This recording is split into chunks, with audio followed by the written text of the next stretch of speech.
Huwag mo nang patulan, anak. Let's go to the dining. Ako lang humihingi ng tawad sa ginawa ni Hazel sa iyo. Ganun talaga yun sa lahat ng mga babaeng nadidikit kay Rafael. Kahit na ilang beses namin na sinabihan na magkamag-anak sila ni Rafael at may mahal na si Rafael. Pero patuloy pa din. Ay, sabi ng ginang na inakay na siya papunta sa dining area ng pamilya. Ayos lang po, tita. Sabi niya dito. Martha, iserve mo na nga mga pagkain namin. Sabi nito. Opo, ma'am. Sagot ng babae at maya-maya pa'y nagkukumahog ng nagsilbi na pagkain ng mga kasambahay ng mga ito. Hindi naman katakatakang marami ang mga kasambahay ng mga ito, lalo at malaking pamilya ang mga ito. Anyway, how's your ma'am? Matagal-tagal na din kaming hindi nagkikita. Untag ng ginang sa kanya. Ayos naman po, tita. Kakauwi lang din. Sagot niya. That's good to hear. Nabalitaan ko anong nangyari sa asawa ni Linden. How is she? Tanong nito. Still in a coma po. Pero stable na naman po ang kanyang vitals. Sagot niya dito. And the babies? They are both safe po. Twins, a boy and a girl po. Nakangiting sagot niya dito. Oh, your mom is so happy. That's for sure. Lalo't panganay ng mga apo. How about yun, Rafael? Kailan niyo ako bibigyan ng apo?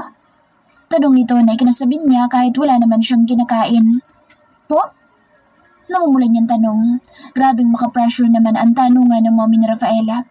Sabi ko, may laman na ba yan? Sabay nguso nito sa kanyang puson.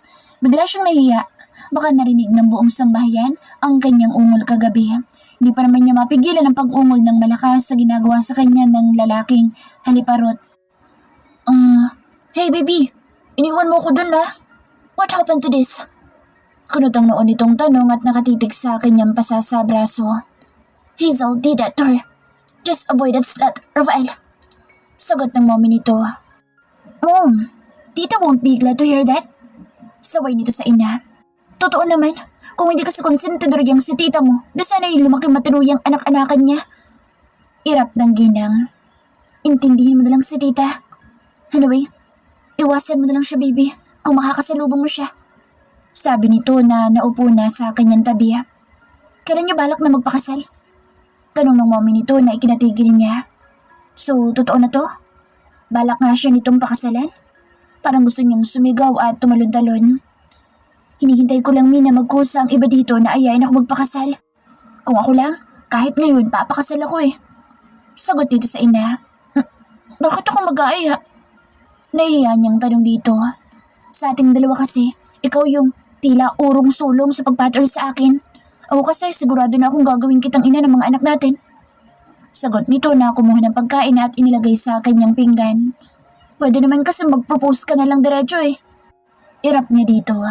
Nang tingnan niya ang katipan, ay kita niya ang pamumula ng tenga nito. Oh, ano nang hinihintay mo, anak? Pakabilis-bilis at gusto ko ng kumarga ng apo. Sabi ng ginang. On the way na ang apo niyo, Mi. Clear ko na muna lahat bago ako mag-propose para wala na sa gabal if ever. Sabi ng katipan sabay kindat sa kanya nang mahuli siyang nakatitig dito. Nahiya siyang nagbaba ng tingin.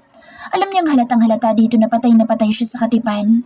Hindi niya pa rin kasi lubos na maisip na sa hinaba-haba ng panahon na nagtiis siyang hanggang tanaw lang ang lalaki. Ngayon, heto na sila't abot kamay na niya at di lang iyon, nayayakap, nahalikan at nakakaulayaw niya pa. Sige, alam na ba ng parents mo, Iha, ang tungkol sa inyo? Untag ng ginang maya-maya. Naghahanap pa. Ang sasabihin niya sana'y naghahanap pa siya ng tiyempo para makausap ang kanyang mga magulang. Hindi niya kasi masabi-sabi kasi baka malaman ng mga ito na halos nagli-live-in na sila. Tapos hindi niya pa alam kung pakakasalan ba siya. I already have their approval, Mi. Tito said, we will just wait till they come back. Then we will process the wedding soon as possible. Sagot nito na kinatigil niya. Ina-observe niya sa isip niya mga sinabi nito. Excuse me po, madam. May emergency call ka po. Line 3. Sabi ng isang kasambahay na sumulpot. Okay, I will leave you two here. Just enjoy. Ipasyal mo sa cabin mo yung nobya mo, anak. Sabi nito na hinalikan silang dalawa ni Rafael sa pisngi. So, pakakasalan mo ako? Halos mahina niya sabi dito. Ngumiti ito. Siyempre, para maging legal ang paggapang ko sa'yo. Sagot naman ito na iniurong ang upuan sa mismong tabi niya. Ang lawak ng lamesa ay nanggigit-git ka. Ingos niya dito. Sus, nilalamig ka sa ako, baby. Kailangan ko yung warmth ng katawan mo. Sabi nito na kumindat pa. Baliw, kailan tayo babalik? Tanong niya dito. Sa Manila? Tanong nito. Sa Quezon? Sagot niya. Pag-iisipan ko pa. Baka pag nakabuo na tayo, saka tayo dadalaw doon. Dahil dadali na kasi sa Manila. Sabi nito. Mukhang wala nang balak na humiwalay sa kanya. Tinapos na niya ang kanyang pagkain at hinintay na matapos ito. Magkakbay silang umakyat pabalik sa silid nito. Masaya siyang malaman na kasama siya sa mga plano nito sa buhay. Kahit pa nga alam nitong layas siya. Yung konting tampo, layas. Ngunit nagpapasalamat siya sa malawak na pangunawa at pasensya nito sa kanya. Ilang beses siyang kumurap habang binabasa ang chat ng mommy niya. Ngayon pa kung kailan kakaayos lang nila ni Rafael, saka naman siya pinapabalik ng Amerika ng kanyang mga magulang. Para tuloy siyang maiiyak sa sitwasyon niya. She will going to choose between her family and the love of her life. Ayon sa mommy niya, kailangan siya doon for a while kasi na-ospital ang daddy niya. They have trust issue dahil sa nangyari sa family nila a few months ago, kaya hindi sila kumuha ng yaya para sa kambal na anak ng kaibigan at kuya niya. Nasa baba pa si Rafael dahil may kinuha. Natatakot siyang baka pag umalis siya ay wala na siyang babalikan pa. Matagal itong naghintay sa kanya, baka magsawa na ito, ngunit hindi naman niya pwedeng pabayaan ang kuya niya. What is wrong? Tanong ng kadarating lang na si Rafael. Kailangan daw ako nila mommy sa LA. Sagot niya dito. Then? Kunot ang noon nito na tanong. I need to look after the twins while dad is in the hospital. Sagot niya na pilit pinag-aaralan ang reaksyon nito. Okay? Sagot nito. Nasaktan siya sa naging sagot nito. Ina-expect niya kasi na hindi ito papayag na malayo na naman sila sa isa't isa. Pero ang bilis lang nito na pumayag. Hindi niya maitago ang sakit na nadarama sa sagot nito, kaya pinili na lang niya na tumalikod. What now? Yun ang tanong. Pag-aalis ba ako? Tapos na tayo? Mahina niyang tanong. Ganon kasi ang mga napapanood niyang mga nobela. Once na umalis ang isa, automatic na break na sila. It's up to you. Sagot lang nito na tumalikod upang lumabas ulit. Hindi niya mapigil ang hindi mapaluha. Kakasabi lang kasi nito kahapon na hindi kayang malayo sa kanya. It's up to you. It's up to you. So more or less, gusto nitong hiwalay na sila agad. Napapuna siya ng luha. Yung 2 linggo ng Only Mukbang ay ito ang ending. Hindi man lang naglatag ng plano kung ano mangyayari sa kanilang dalawa pag umalis siya. Sa dami ng pera nito, for sure ay kaya nitong magpabalik-balik sa LA kahit araw-araw sa dami ng pera nito. Pero walang ganoon. Tumalikod lang na parang wala lang. Nang bumalik ito ay naglapag ng tubig sa harap niya. I can't go with you there right now. I need to fix the problem in Davos new farm. I will follow you there when I finish all the problems. Sabi nito na ikinaurong ng luha niya. Advance talaga siyang mag-isip. Susunod ka? Mahina niyang tanong. Alangan, sawa na ako maghintay na bumalik ka. Mas maigi nang bumuntot-buntot ako sa'yo. Sabi nito na naupo sa tabi niya. Sinuklay nito ng marahan ang kanyang buhok. Akala ko kasi pag alis ko'y makikipaghiwalay ka. Nahihiya niya sabi dito. Advance mag-isip? Sabi nito na pinisil ng bahagya ang kanyang pisngi. Okay lang kasi sagot mo. Irap niya. Baby, I don't need to compete for your attention. Lalo kung sa pamilya mo. They are your family. Of course, you will choose them because they are your family. Besides, I can always be there if I wish to. Sagot nito, kaya naman hindi na niya napigilan pa ang sarili na yakapin nito. At umiyak na parang bata. Bata pa naman siya. Such a crybaby. You deserve an unlimited lovemaking tonight. Tudyo nito, kaya mabilis niya itong kinurot. Nagdadrama tayo dito, haluan mo ng kahiligan mo. Tawa lang ang naging sagot nito. Napakaswerte niya talaga dito. Lakas, makaganda ng mga linya ng lolo niyo. Iba talaga pag thunders ang lumalablab. Sagad na sagad at baon na baon. Kagaya ngayon, naglilikot na naman ang malalastik man itong kamay. Ganyan ba talaga pag matanda na? What? Huminto ito sa ginagawa at tumingin sa kanya. Sabi ko, ganyan ba pag matanda na? I mean, yung mataas ang libido? Tanong niya dito. Hindi pa ako matanda, baby. Sabi nito. Sus, Kaedad ka kaya ni Kuya Lindon? Meaning matanda ka na. Sabi niya dito. 5 years lang ang gap natin, baby. Yes, mataas ang libido ko. But not too old to make you scream. Sabi nito na kinindatan pa siya. Ang hilig mo kaya. Kaya lagi akong lupay-pay pag tinitigilan mo. Reklamo niya dito kahit pa nga nakalambitin naman siya sa leeg nito. So, anong masasuggest mo? Huwag nang tigilan para hindi ka malupay-pay? Tatawa-tawang tanong nito. Kaming alam, matanda. Pangasar niya dito. Kaya ba, lolo ang bansag mo sa akin? Tanong nito na patuloy sa ginagawa. Oo, sungit mo kasi. At saka ang higpit mo pa sa akin. Irap niya dito. Kung hindi kita hihigpitan, baka hindi ka na umabot ng 20. Nagapang na kita. Kasi uunahan ko talaga mga umaali-aligid na iyon sa paggapang sa'yo. Sabi ng baliw. Grabe, baka mapatay ka ni Daddy. Nguso niya.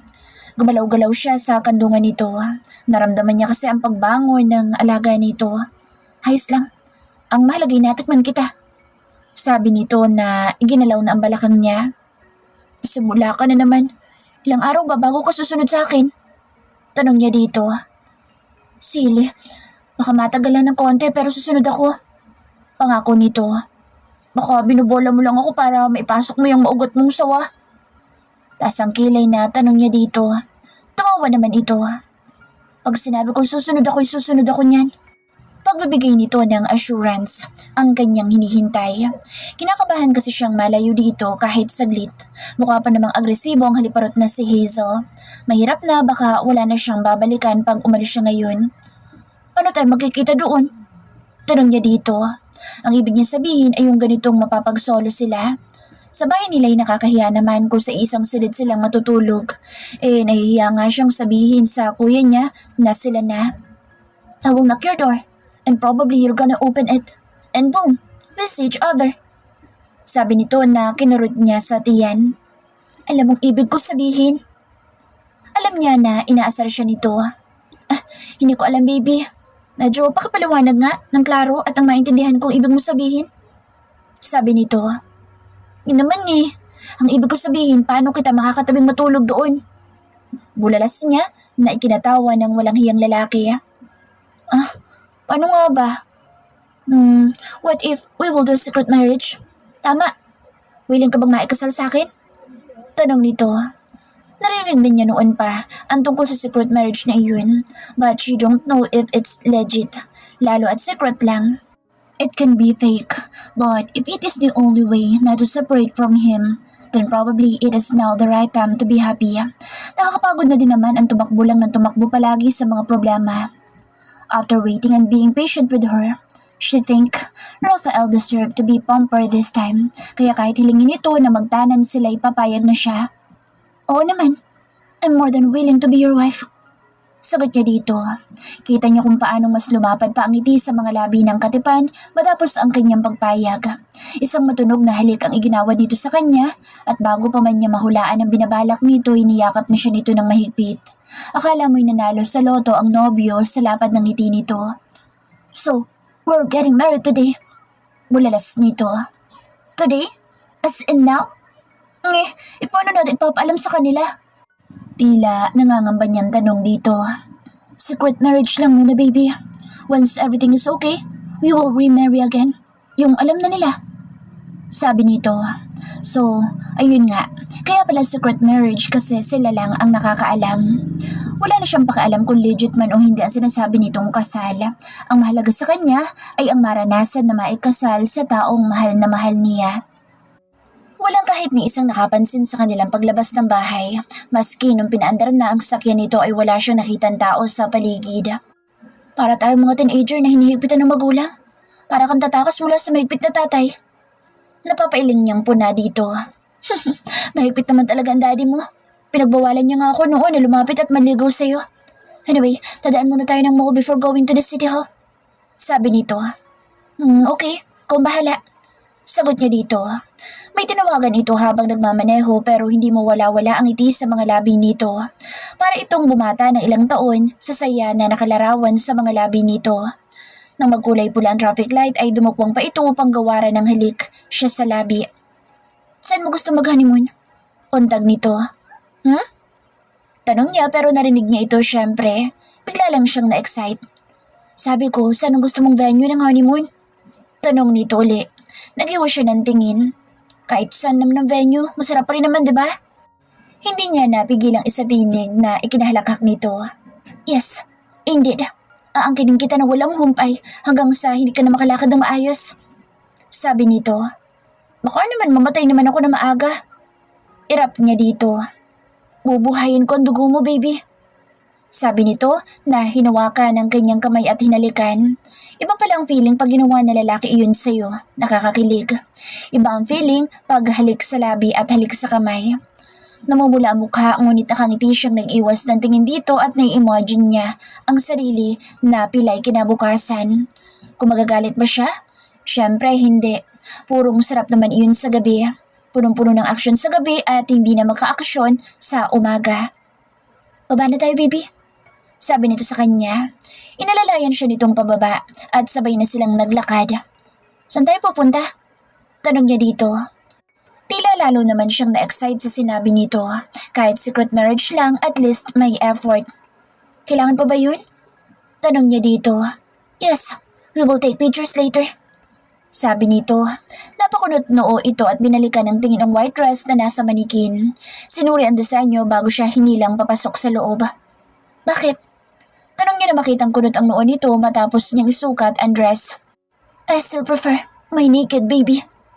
Nailing na sabi nito. Naiya siyang nagpalingon-lingon. Mamaya may makarinig sa mga pinagsasasabi nito. Uy, baka may makarinig sa'yo. Sita niya dito. So? Come on baby, magbihis ka na. Baka hindi ako makapagpigil ay mawara ko iyan. Banta nito kaya naman mabilis ang naging mga hakbang niyang papasok sa fitting room. Binayaran mo na? Tanong niya dito. Dati pangarap niya lang na ipag-shopping siya ng nobyo niya. And now, wish granted. Yes, sagot nito. Paglingon niya sa isang store na isang kilalang brand ng bag ay nakita niya ang bag na gustong-gusto niyang bilhin. Pinag-iipunan niya iyon kasi nga limited edition at ilang peraso lang ang inilabas na ganoong design. Taka lang, Rafael. Sabi niya dito. Mabilis siyang napabalik sa stante ng mga bags. Para siyang naiiyak habang nakatitig doon. May pera siya, yes, pero ayaw niyang gumastos ng 100,000 para lang sa isang bag. Bibilhin mo yan? Tanong ni Rafael na nakalimutan niya na kasama niya pala. Wala pa akong budget para dito. Pinag-iipunan ko pa. Sabi niya bago malungkot binalik sa stante ang bag. Tara na. Sabi niya na muling ibinalik ang bag sa pinagkuha na niya. Miss, kukunin ng asawa ko iyan. Tawag nito sa sales attendant na nasa di kalayuan. Yes sir, sa counter na lang po tayo ma'am. Sir. Sabi ng babae na nakangiti na matamis kay Rafael na tila nagpapakyut at ang sarap sungal-ngalin. Pero umurong ang tapang niya nang ma-realize ang sinabi ni Rafael. Uy Rafael, wala pa akong pambili niyan eh. Saway niya dito dahil naglakad na itong papuntang counter. Pero tila bingilang itong nag-abot ng card sa counter. Bago pa man siya umabot, swipe na ng babae ang card. Oh, Rafael, wala pa akong pambili niyan. Kalabit niya dito. I can buy even this small for you, Ella. My money is also your money. Simula na bagin tayo, hindi pa ako gumastos ng mas kasinte mo para sa'yo. Sabi nito, hindi naman ito mukhang galit. Nakakaya kaya sa'yo, tsaka ang mahal-mahal kaya niyan. Sabi niya pero mahina lang. Ayos lang, mas mahal naman kita. Sagot pa nito na kinindatan siya. Magaling talaga magpakilig ang lalaking ito. Master na master ang pagpapakilig. Walang kupas at tila kinilig naman ang mga nandoon sa sinabi ng lalaki. Inakmayan siya nito at hindi naman na siya pumalag. Babayaran na lang kita mamaya. Sabi niya dito. Hindi niya kasi alam kung makatarungan ba magpabili sa boyfriend. Ilang round? Tanong nito na ikinakunot ng noo niya. Hindi niya naintindihan ang sinabi nito. Ano? Tanong niya dito. Bahagya itong dumukwang at bumulong sa kanya. Sabi ko, ilang rounds ang bayad para dagdagan ko pa. Biro nito na may kabuntot pang tawa. Doon niya natanto ang bayad na gusto nito kaya naman pinagkukurot niya ito. Puro ka talaga kahalayan. Alam mo naman na maraming tao. Inis niyang sita dito. Nahiya Handa siyang ipabili ang mga luho niya dito kasi syempre alam niya kung gaano kahirap kumita ng pera at alam niya na hindi nito obligasyon ang buhayin siya lalo nang ibigay ang mga bagay na kaya naman niyang bilhin para sa kanyang sarili. Ayaw na ayaw niyang maging pabigat. So, hindi mo ko babayaran? Nakangiting biro nito. Kulang ang cash ko sa bahay eh. Wala naman kasi sa budget ko mga ganoon. Tsaka kabibili ko lang ng bahay nung nakaraan. Sabi niya na pinisil nito ang kanyang ilong. Mapray talaga siyang tao kaya konting-konti na lang, bubula na talaga siya. Ano ba ang halaga ng lahat ng bagay sa mundo? Hindi naman siya mamamatay kung hindi niya mabibili ang bag na iyon. Ella, I don't mind pampering you and showering you with gifts. If that makes you happy. Sabi nito. Ang mahal-mahal naman kasi nun. Anyway, last na yun ah. Hindi talaga ako nananalo sa pagkikipag-usap sa'yo. Irap niya dito. Kung ang iaangal mo kung gusto mong sa ibabaw ko naman, then I am more than willing to do it. Bulong nito, sabay kindat. Tsara ulo ko talaga. Rafael, last na yun ah. Huwag ka nang gumastos ng ganun kamahal para sa akin. Baka masanay ako. Sabi niya dito. Nakaupo siya ngayon at naghihintay sila ng bag na pinababalot pa. Ibibili pa rin kita. Kaya mapapagod ka lang, lalo na pagkasal na tayo. Sabi nito na ikinapula ng mukha niya. Totohanan na yata talaga ang lahat ng ito. Iniwasan niya lang ang tumingin sa mga bagay na gusto niya. Naka-strike to lang naman siya dahil binili nito maging ang sapatos kahit na anong tanggi niya. Iwas tayo sa paglingon na. Nakangising po na nito. Para ka kasi baliw, di naman importante binabayaran mo. Ingus niya dito. From now on, ako na magpo-provide ng mga pangangailangan mo. At pag umangal kayo may parusa. Sabi nito sa kanya. Alam na niya ang parusa kaya kalma-kalma lang muna siya. Ano pang bibili natin? Tanong niya dito. We will buy a ring. Sabi nito. So mukhang kasal nga na tunay talaga ang lahat. Mula sa binili nilang dress kanina ay masasabi niyang almost a perfect wedding minus the family lang talaga. Here. Sabi nito na hinawakan siya sa braso.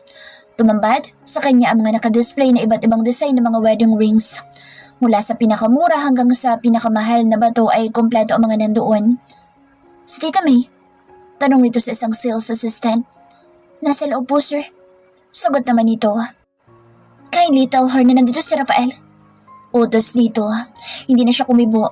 Mukhang kakilala naman ng lalaki ang mga sales personnel ng nasabing tindahan.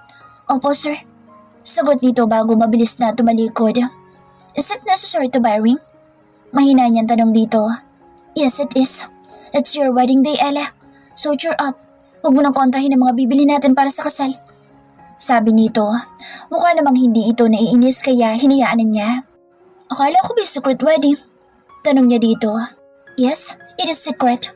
But it's still a wedding. Now let's wait for Tita May. I want this wedding to be special and memorable for the both of us. Malambing nitong sabi. Napasulyap siya sa isang jewelry set na nasa gilid. It looks simple, yet elegant. Manipis lang naman ang nasabing jewelry ngunit ang emerald na bato na nakatampok sa gitna nito ang higit na umagaw sa kanyang pansin. You like that? Tanong nito. Hindi, tinignan ko lang, hindi ko type.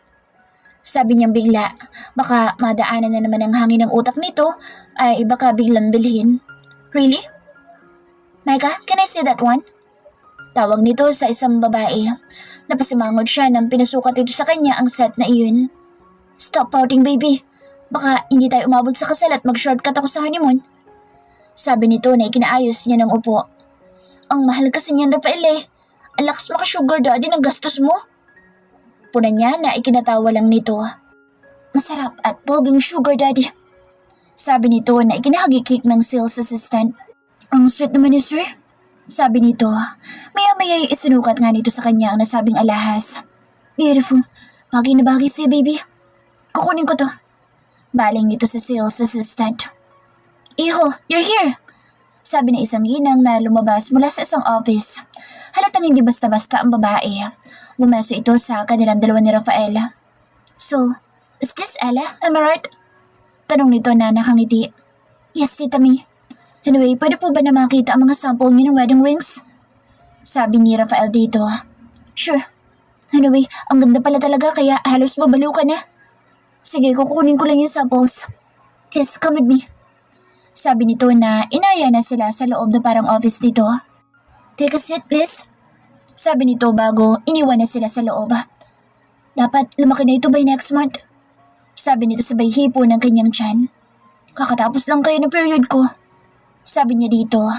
Kaya nga dapat double time na tayo. Don't ever think of leaving me again. Sabi nito sa kanya. Sa higpit ng yakap mo, makakawala pa kaya ako? Biro niya dito. Buti alam mo, pag tumakas ka pa, itatali na kita sa kama ko. Sabi nito sa kanya. Alam niyang hindi ito nagbibiro. Grabe naman yun, tali talaga. Sabi niya na sumandal sa balikat nito. Minsan lang siyang makakapag-out ng kanyang nararamdaman para dito. Matagal na panahon na tinikis niya ang kanyang nararamdaman para dito. Nakita niya ang pagangat ng sulok ng labi nito sa ginawa niyang pagsandal dito. Pag ganyan ka sa akin, lagi, mabubuntis ka talaga sa akin taon-taon. Bulong nito na ikinapula ng mukha niya. Napalayo siya dito nang bubukas ang parang maliit na opisina na pinasukan nito kanina. Ayos lang kayo dyan? Ito na mga samples ko. Inilatag nito sa lamesa ang mga singsing o ang magagandang design ang nasa lamesa at walang itulak kabigin sa mga iyon. We're fine, tita. Dapat may discount ako niyan. Biro nito. Sure, pili na kayo. Sagot nito. Ikaw ang pumili, baby. Alam kong yun ang gusto niyong mga babae. Just don't tell her the price, tita. Biro pa nito. Okay lang kahit alin dyan. Nahihiya niyang sabi dito. Choose, baby. Come on, malilate na tayo sa pupuntahan natin. Sabi nito kaya wala na siyang nagawa kundi ang pumili. Isang simpleng ngunit magandang singsing ang kanyang napili. Sa ganda alam niyang mamahalin ang nasabing singsing. Sabi naman nito kahit alin sa mga nando doon, ang pwede niyang piliin. Ito yung napili ko. Sabi niya dito sabay turo sa design na napili niya. Parang nangati ang kanyang kamay na isuot iyon.